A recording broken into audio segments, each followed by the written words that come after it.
Guys Roni official. তো তোমরা সবাই কেমন আছো? আশা করি সবাই ভালো আছো, আর আমিও খুব ভালো আছি। তো ভাবলাম বিকেলে ছেলে ঘুমিয়ে পড়েছে, তো আমি কী করবো, তাই ভাবছি একটু রাস্তায় হাঁটি আর তোমাদের সাথে কথা বলি। একা একা ভালো লাগছে না। এই যে বিকেলে বেরিয়েছি, কি রোদ দেখো বাইরে, কোনো জামা কাপড় তুলতে হবে, জামা কাপড় রয়েছে, জামা কাপড় তুলবো। তো ভাবলাম একটু রাস্তায় হেঁটে নিই, তোমাদের সাথেও একটু কথা বলে নিই। অনেক দিনই আসা হয় না ইউটিউবে, আমার ফোনটা খারাপ হয়ে গেছিলো, তার জন্য আর ইউটিউবে আসা হচ্ছিলো না।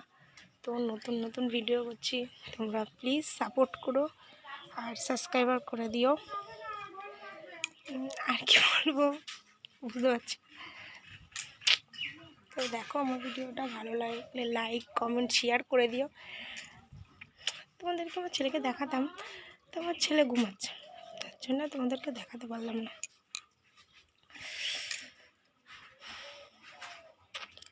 আমাদের এখানে একটা মাঠ আছে, এত রোদ এত রোদ, মানে শীতকালে মানুষ শুকিয়ে যাবে, এত রোদ। তো চলো তোমাদের সেই মাঠ দেখাই।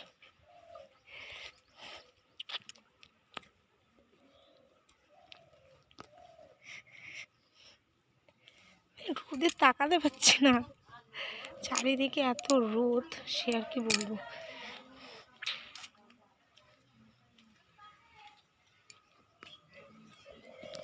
দেখো, দেখছো, দেখো আমাদের লালুটা এত বাজে, ওই যে শুধু আমার ছেলেকে কামড়ায়, আর মানে ছেলে ভয় পায়, ছোট মানুষ, আর ও শুধু আমাকে ছেলেকে দেখলেই চিল্লায়।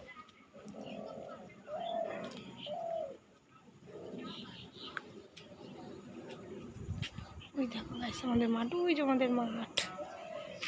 তো এখানেই আসি।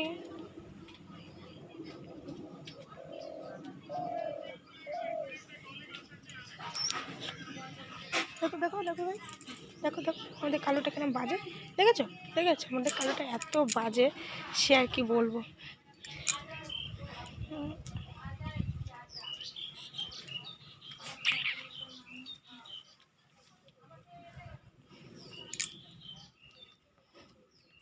গাইস আর রোদ, বাইরে বেরোনো যাবে। তো ভিডিওটা কেমন লাগলো, ভালো লাগলে লাইক কমেন্ট শেয়ার করে দিও। আর আমি ওই জামা কাপড় সব তুলে নিয়ে জামা কাপড় তুলতে হবে। তো আজকে এই অবধি ভিডিও, ভাবলাম একটু সময় করলাম। ভালো লাগলে লাইক কমেন্ট শেয়ার প্লিজ করে দিও, নতুন ভিডিও করছি। তো বাই, সবাই ভালো থেকো, সুস্থ থেকো।